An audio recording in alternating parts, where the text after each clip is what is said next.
Ha!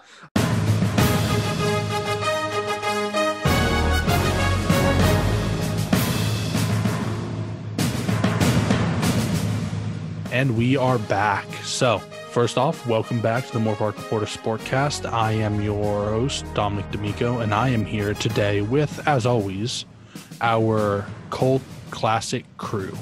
You got Danny Stepanovich, sports desk editor, Maxwell Clark, staff reporter, Mitchell Ross, staff reporter, and Kennedy Collier, staff reporter. How we doing? Excellent, Dom. Thank you for asking. How are you doing? How am I doing? We don't ask about that. Not after the last time. But what I want to know is after, found out that you're doing well, which is important. I like that. Want to make sure everyone's doing fine. We've got some news about one Tatis and a big money contract. So tell me a little bit about that, who they are, who they play for now, and who's getting that money. Yeah, Fernando Tatis Jr., 22-year-old phenom down in San Diego, 14 years, $340 million extension with the Padres.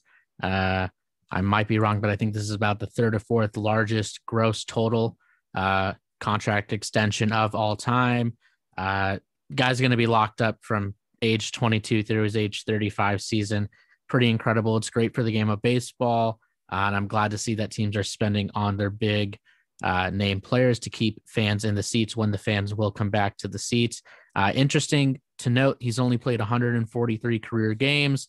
That's less than one full regular season, but clearly Padres ownership saw enough in him to give him a 14-year extension.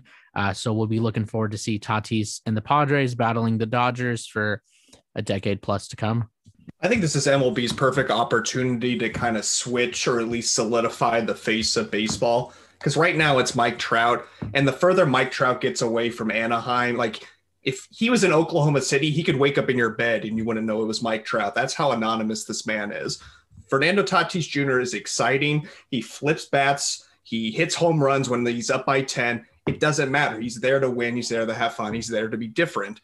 I think this is a perfect opportunity for the Padres to really lock him in, make him the face of the franchise, and make him the face of MLB, because he really has made it obvious that he wants to be on the cover of the show. He wants to do these advertisements, and he's a great player. So just give him the money, give him all the exposure he needs. It's going to help grow the sport. Yeah, it's a lot of trust to put in a guy that hasn't played a full 2 seasons. But it's understandable if you're San Diego, a team that was founded in 1969, and since then I've only had 15 winning seasons. You're definitely going to be willing to take the risk on losing some money on a 22-year-old who finished third in NL MVP votes last year. So yeah, I think it's pretty risky. It could be risky, but there's the risk to any long-term contract in sports. But San Diego would have to be dumb to let him get anywhere close to free agency. Yeah, I agree with you guys, Mitch. I agree that this was a win for baseball. And Kennedy, you brought up a great point on Mike Trout. I mean, this guy is the greatest baseball player of all time, and we don't get to see him in the playoffs, which just makes no sense. It's hurting baseball, and this is baseball's chance to not mess this one up with Tatis. I mean, they already got him on the cover. He's already doing commercials, like you said, and he's actually on an organization that wants to win. I mean, they got Darvish, Snell, a couple other pitchers. They have some solid hitters, Machado also, and they have like a top 10 farm system. So he's on a good organization. This is a huge win for baseball. And it's up to baseball to not mess this one up like they did with Trout. Not to just keep harping on Trout, but it is really important that the MLB kind of hit a home run with this. Because like I said, Mike Trout is pretty much anonymous outside of Anaheim. Tom Brady, LeBron James, Kawhi Leonard, Kevin Durant, Rob Gronkowski, Patrick Mahomes, all faces that no matter where they go, they're going to be recognized by everyone, even non-sports fans. The MLB has a major problem because they don't have a single guy like that. Yeah, and I think it'll be interesting to note, Max, like you said, such a long deal is very risky. If we look back at the last slew of big long-term deals, Giancarlo Stanton getting that huge contract from Miami was traded to New York. Nolan Arenado got a massive contract in Colorado, was traded to St. Louis along with $50 million cash. there is a tendency to see if it's not working out down the line, these big contracts can be moved. So I think it's fair to say that there's a 50% or greater chance that Tatis does not end this 14-year contract with the San Diego Padres if things don't go well down the line. Or he could be the greatest player to ever live. Yeah, or he could be the second greatest player to ever live behind Mike Trout. Well, all right. Mitch, how long did you say they've got him locked up for, from age what to what? Age 22 to 35. 22 to 35? It's crazy. And how much is he getting? Younger than me. How much is he getting for that? $340 million. It's actually interesting.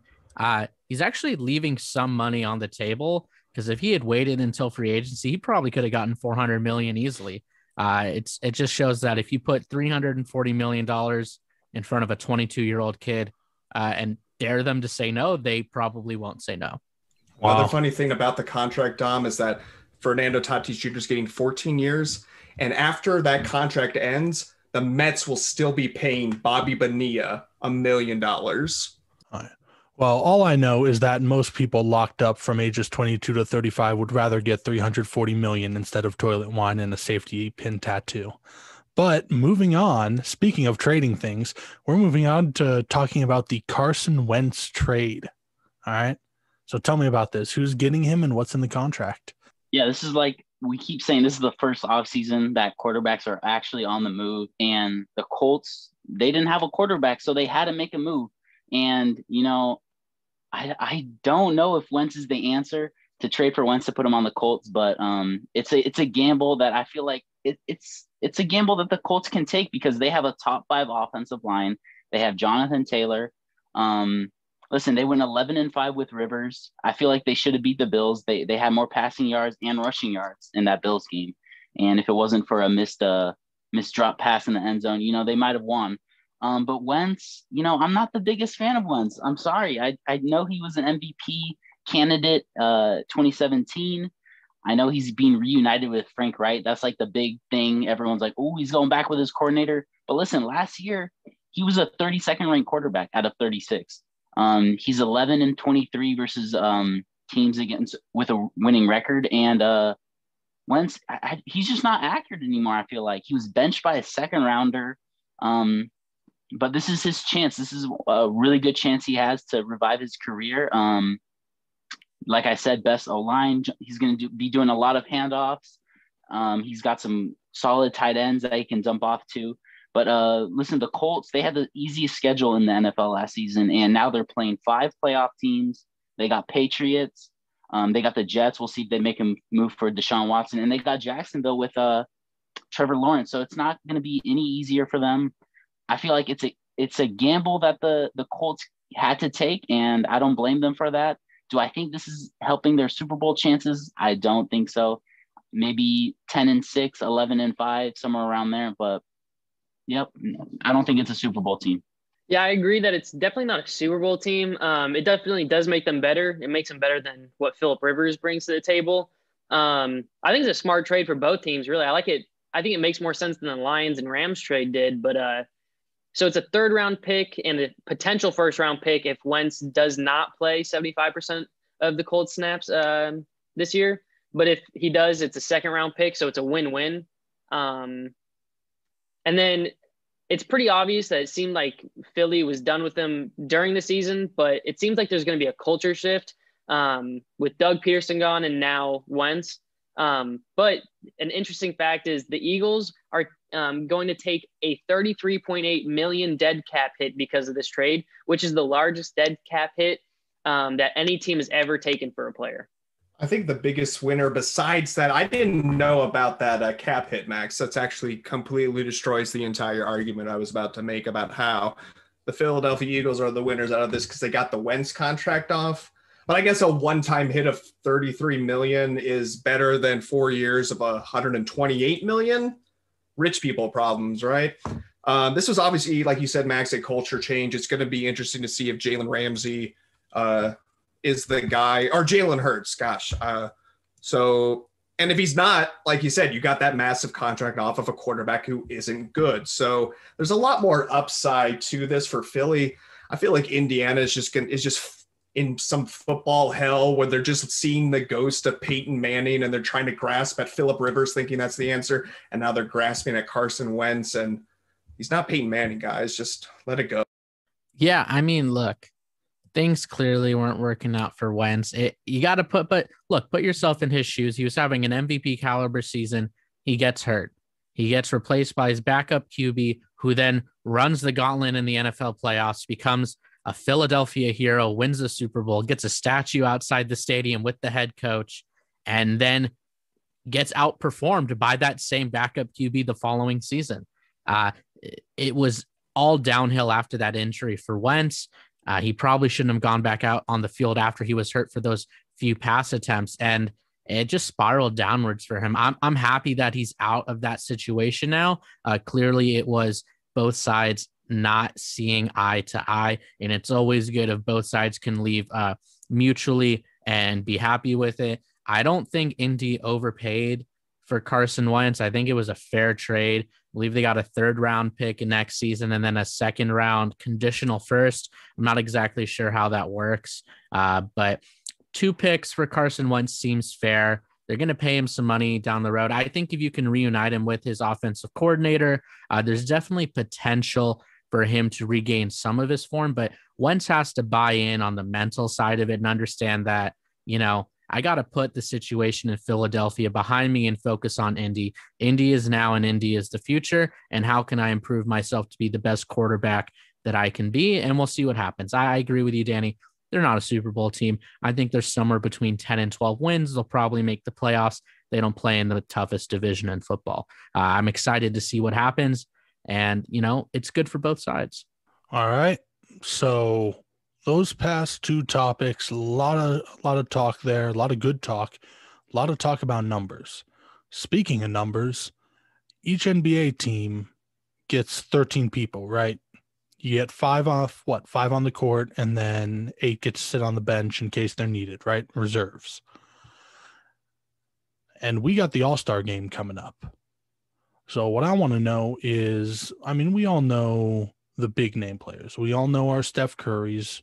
We all know our LeBron Jameses. You guys, I'm sure know more, but I don't.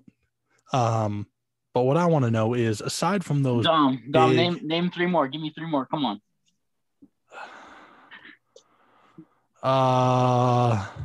Timothy Timberwolf. No. No. Timothy. Survey says. I was making a guess. Why you got to call me out? There was a guy named Timothy Timberwolf. I know there's a team called the Timberwolves, and I wanted to guess. So, moving on from the fact that I can't name 3 more off the top of my head, who do you guys want to see backing up the main roster in that All-Star game? All right. So let's hear what are we doing? Top 3, top 5? Top 3. All right. Yeah, you know what? Top 3. I like it. Nice trilogy. So my 3 guys from the West is Donovan Mitchell, Zion Williamson, and DeMar DeRozan. I really want to see those guys.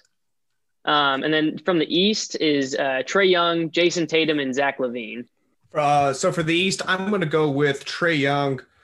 I'm going to go with Bam Adebayo. Even though this isn't his best season, I'm really just blaming that Jimmy Butler hasn't been there, and Bam can't really be the centerpiece of an offense. You need him as an accessory.